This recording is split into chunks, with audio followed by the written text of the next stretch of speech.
Good morning, welcome to my day in my life daily ভ্লগে। তো এখন ভাদ্র মাস চলছে, আর ভাদ্র মাসের কখনো রৌদ্র আর কখনো বৃষ্টি। এই যেমন সকালে উঠেই দেখছি যে কী সুন্দর ঝলমল করছে চারিদিকে রোদ, আর তার পর মুহূর্তেই বৃষ্টি। আমি ভাবলাম এত সুন্দর রোদ, আমার সমস্ত বইগুলোকে ছাদে রোদে দিয়ে আসবো, কিন্তু কোথায় কি, সঙ্গে সঙ্গে তারপরেই বৃষ্টি।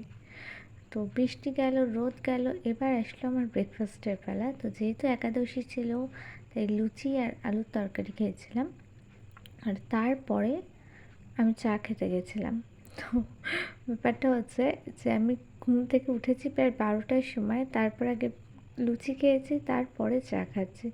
তো এখানে দুধ ফুটিয়ে তার মধ্যে চিনি আর চা দিয়ে, আর এই ফোঁটাটা যে আমার এত ভালো লাগে দেখতে, আমার মনে আমি দেখেই যাই। কখনো কখনো এমনও হয়েছে যে এই ফোঁটা দেখতে দেখতে চা শুকিয়ে অর্ধেক হয়ে গেছে। তো সেই জন্য এখন অনেকটাই সতর্ক থাকি। তারপর এখানে চা বানিয়ে আমার টেবিলটার দিকে নজর গেল, কারণ বেশ কিছুদিন কাজে বসা হয় না। তো এটার যা অবস্থা, মানে আমার নিজের দেখে নিজেরই খারাপ লাগছে যে কী একটা বাজে বীভৎস অবস্থা। তো তারপরে এখানে একটা গল্প চালিয়ে দিয়ে তারপরে আমি টেবিল পরিষ্কার করতে আসলাম। তো একে একে সমস্ত রঙগুলোকে ভালো করে কৌটোগুলোকে লাগিয়ে বাক্সে ভরছিলাম, কারণ যদি কৌটোগুলো একটুও হাওয়া বাতাস পায় তাহলে পুরো রঙটাই শুকিয়ে যায়। এই রঙগুলো এমনই হয়, একটু হাওয়া বাতাস পেলেই পুরো রঙটা শুকিয়ে যায়। তো একে একে এখানে সমস্ত কৌটোগুলোকে পরিষ্কার করে তারপরে রেখে দিচ্ছিলাম। পরিষ্কার বলতে মুখের কাছে কিছুটা করে রঙ জমে থাকে অনেক সময়, তো সেগুলোকেই পরিষ্কার করে একে একে বাক্সের মধ্যে ভরে রাখছিলাম।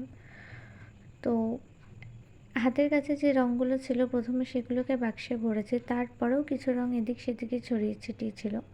তারপরে ভালো করে একটা শুকনো কাপড় দিয়ে, মানে এটা আমারই একটা পুরনো গেঞ্জি, সেটা দিয়ে ভালো করে ঘষে ঘষে পরিষ্কার করে এক এক করে সাজিয়ে রাখছিলাম। প্রথমে বাক্সটা রেখে তার উপরে এই যে ব্রাশ হোল্ডারটা, এই ব্রাশ হোল্ডারটা একটা কফির কাপ দিয়ে বানানো, আমিই বানিয়েছি।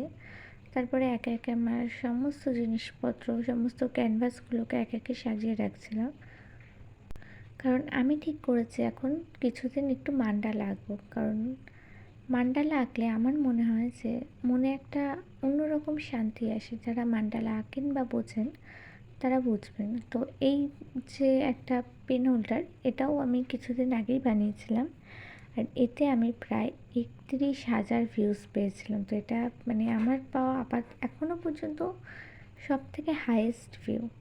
তো এখানে একে একে ছুরি, কাঁচি, রঙের কৌটো, ঘড়ির বাক্স, আঠা সব একে একে সাজিয়ে রাখছিলাম যতটা নিজের মতো পাচ্ছিলাম। আর ওই যে কাপড়টা ছুঁলাম ওটাতে আমি রঙ মুছে তারপরে এই উল্টো দিকটা পরিষ্কার করে নিয়েছিলাম। ওখানে অনেক কাগজপত্র ছিল, তো পরিষ্কার করার পরে কিছুটা লুক এমন দাঁড়িয়েছে। তো তারপরে আমার এই যে সেট আপ, তো এই সেট আপে আগে ব্যবহার করতাম ধুতির উপরে কাগজ পেতে। তো আমার কি মনে হলো, আমি এখানে একটা হ্যান্ডমেড পেপার নিয়েছি, হ্যান্ডমেড পেপার নিয়ে অল্প করে সাজিয়ে, আর এটা একদমই নতুন একটা স্কেচ বুক, কারণ আগের যে মিনি স্কেচ বুকটা ছিল সেটারই। তো এখানে যেহেতু মান্ডালা আঁকবো, তো তার জন্য দাগ কেটে আমি ঘর বানিয়ে নিচ্ছিলাম। প্রথমে ঠিক ছিল যে পুরোটাই মান্ডালা করব, তারপরে কি মনে হলো আমার ক্যালিগ্রাফি প্লাস মান্ডালা করেছি।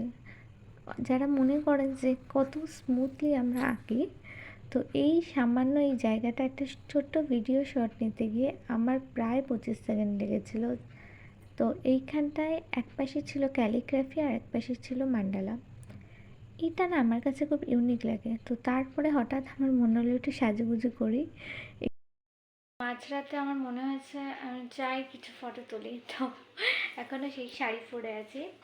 তো ফটো তোলা শেষ, এবার আমি যাচ্ছি চা বানাতে, তারপরে চা খেয়ে ঘুম। তো আমার লুক কিছুটা এমন ছিল। তা আর এই বইটা নিয়ে আমি ফটো তুলছিলাম। তো যেহেতু ফটো তুলছিলাম বইটা খুলে, তো বুকমার্কটা বাইরে বের করে রেখেছিলাম, তারপরে এই বুকমার্কটা বইয়ের মধ্যে দিয়ে আবার তুলে দিয়েছি। তো তারপরে আমি আবার রান্নাঘরে গিয়ে চা বানাচ্ছিলাম, চিনি আর জল দিয়ে, চিনি আর চা পাতা দিয়ে ফোটাচ্ছিলাম।